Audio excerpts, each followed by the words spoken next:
पेश है हिंदी जबान में अपडेट।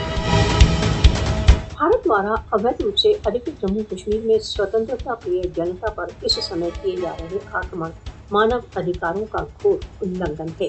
PSA तथा UAPA जैसे काले कानूनों को बिना किसी समुचित कार्रवाइयों के कश्मीरियों को नजरबंद करने के लिए प्रयोग किया जा रहा है।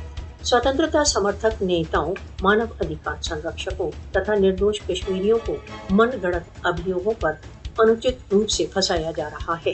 हुर्रियत नेताओं तथा कारकुनों सहित सहस्त्रों कश्मीरी झूठे अभियोग में भारतीय जेलों में कैद हैं। मनगढ़ंत अभियोगों में निरंतर बढ़ती गिरफ्तारियां स्वतंत्रता के लिए संघर्षरत कश्मीरियों को कुचलने की मोदी की विफलता को प्रतिबिंबित करती हैं।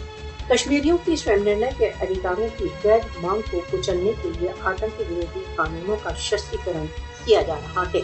भारत द्वारा अवैध रूप से अधिकृत जम्मू कश्मीर में अवैध गिरफ्तारियों का लक्ष्य भय व्याप्त करना तथा स्वतंत्रता आंदोलन को मौन करना है।